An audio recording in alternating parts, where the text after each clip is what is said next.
해서 사실상 그 훈민정음이 그쪽과의 어떤 관련성, 이것은 맥락을 짚기가 매우 어렵다는 얘기죠. 구체적으로 훈민정음을 만드는 과정에서 그런 문자들의 모양을 본땄다거나 그런 문자들의 원리를 직접 받아들였다고 하는 적극적인 증거는 확인할 수 없습니다. 이처럼 주변 문자와의 연관성이 적어 보이자 자방고전의 전은 한자의 글씨체인 전서체를 의미한다는 주장이 최근까지 힘을 얻기도 했다. 한자는 원래 이제 상형 문자잖아요. 근데 이제 춘추 전국 시대에 이르면서 각 나라마다 각기 다른 자형을 사용하고 있었는데 진시황이 전국을 통일하고 난 다음에 이러한 복잡한 자형을 이제 하나로 통일할 필요성을 느꼈겠죠. 그래서 자기네들 진나라가 고유히 써오던 그러한 문자를 위주로 해서 그 통일한 문자의 자형이 바로 이 전서체가 되겠습니다. 전서체 자전을 통해 글씨 모양을 확인할 수 있다. 황제의 글씨답게 선의 곡선을 살린 글씨체로 화려한 모양을 하고 있다. 그래서 전각이라 하여 예로부터 오늘날까지도 전서체 글씨로 도장을 새기는 풍습이 이어져 오고 있다. 서예의 전문가를 찾아 한자의 전서체와 훈민정음 글씨체를 직접 비교해 보기로 했다.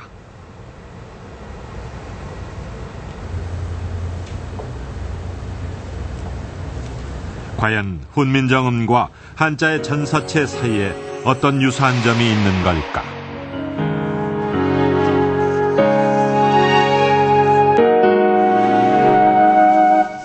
한문서체에서 이 해서와 예서, 전서가 있는데 훈민정음에서는 각이 획과 획이 연결되는 부분이 각이 져 있고 수직과 수평을 또 항상 유지를 했습니다.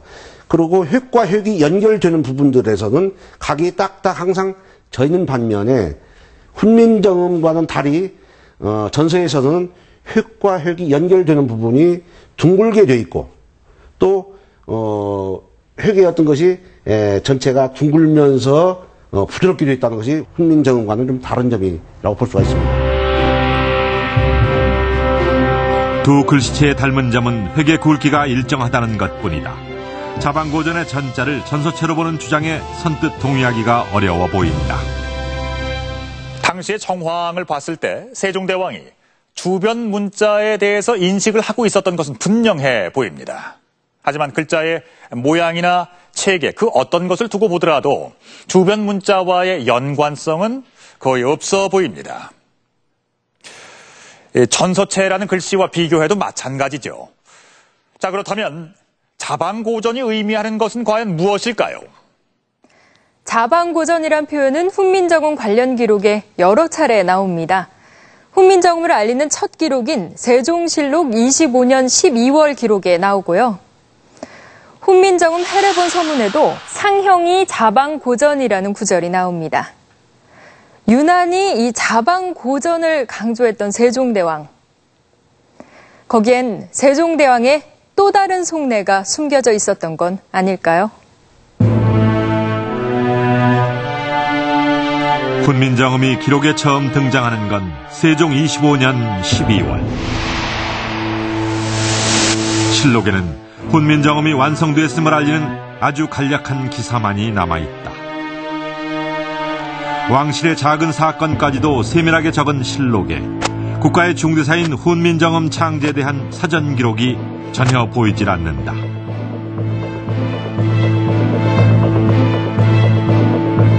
그로부터 2개월 뒤 세종은 집현전 학자들에게 운회 번역을 명한다. 훈민정음의 사용을 알리는 신호탄이었다. 그러나 세종의 계획은 벽에 부딪힌다. 신하들이 집단으로 반대하고 나선 것이다. 반대 상소를 올린 신하들은 당대 최고학자였던 집현전 부재학 최만리를 비롯한 집현전의 원로 학자들이었다. 상소에 담긴 반대 논리 중 하나는 풍속을 바꾸는 국가의 대사를 여러 신하와 상의도 하지 않고 독단으로 추진했다는 것이다.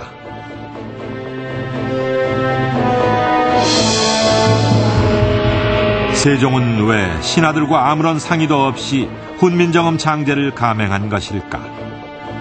일종의 보편 문자로서의 한자가 있는데도 불구하고 독창적인 그런 문자 체계를 만들어낸다는 것 자체가 결국은 그런 그 중화 문명의 정통성을 이제 도전하는 중화 중심적인 질서에 위배되는 그런 측면이 분명히 있었던 거고, 조선 안에서도 사실은 그 문화적인 정통성을 통해서 헤게모니를 장악하고 있는 보수층의 반발을 살 염려가 있기 때문에 결국은 비밀리에 진행이 된 거라고 생각됩니다. 조선의 건국보다 24년 앞서 명나라가 건국된다. 조선 초기 중원 대륙도 격변기였다. 중국을 통일한 주원장이 황제가 되고 나서 제일 먼저 한 일 중 하나가 중국의 한자음을 통일하는 것이었다. 홍무정우는 중국의 표준 한자음을 표기한 자전이자 일종의 의문서다. 주원장은 왜 건국 후 서둘러 한자음부터 통일한 것일까? 주원장이 처음 그 원을 건국하고 가장 중요한 것은 한자의 음을 통일하는 거였습니다. 한자 음을 통해서 과거제를 실시하고 또 그 인재들을 양성해서 그 새로운 나라를 건설하기 위해서는 일단 한자음을 통일하기 위한 거였죠. 또 무엇보다도 그 전에 그 원의 지배를 받고 있었기 때문에 원나라의 그 요소를 다 배제하기 위해서 새로운 한자음을 만들어서 시행하는 것이 가장 중요한 요소였기 때문에 그 홍무정운을 편찬하게 되었던 거죠. 명은 조공 관계에 있던 조선에까지 문자를 이용해 강력한 지배력을 행사하고자 했다.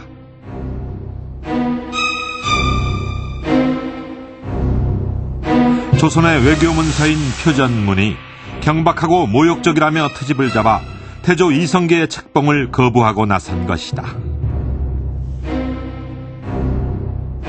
국가가 하는 게 특히 문자가 권력의 수단으로 활용되는 그런 것이 일종의 표전문 사건에서 볼 수가 있는데요. 그 이면에는 바로 정도전이라는 바로 그 중국의 조선의 독자적 그런 그 말하자면 문명의 독자적인 그런 건국을 하려는 사람을 잡아들여서 길들이려는 그런 목표를 가지고 표전문 문제를 제기했었죠.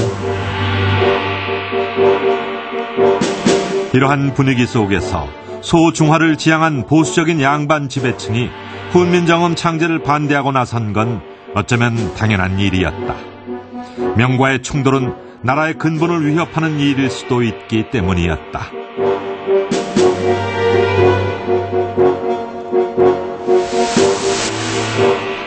반대 상소의 대부분을 차지하는 것 역시 명과의 관계를 의식한 내용이었다.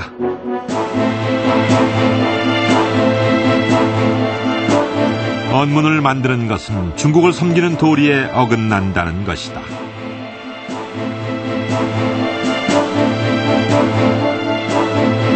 그때 중국이라는 것은 단순하게 명나라라는 패권국 외에 중화문명이라는 우리나라 많은 지식인들이 갖고 있던 그 문명 세계에 대한 도전이 아니냐라는 두 가지 의미가 최만리의 그 4대 속에 들어있는데, 사실 그 문제는 실질적으로 둘 다가 위험한 큰 문제였고, 훈민정음 창제 프로젝트가 무산될 수 있는 그런 그 요소를 담고 있었지요.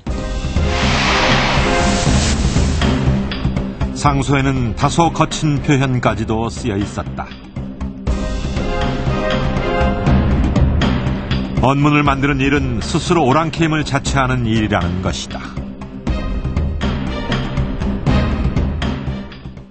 상소에서 얘기한 내용은 세종 당신이 오랑캐들이 하는 짓을 하려고 한다라는 문맥에서 끝나는 게 아니라 사실은 그 오랑캐라고 지칭했던 존재들은 다 사실은 황제국을 칭했던 존재들입니다. 그러니까 감히 사실은 명의 황제와 같은 위치에 버금가려고 하느냐, 그것이 초래할 수 있는 위험에 대해서 알고 있느냐라고 사실은 경고하는 입장이었던 거죠. 심혈을 기울여 만든 훈민정음이 신하들의 반대에 부딪혀 무산될지도 모르는 긴박한 상황.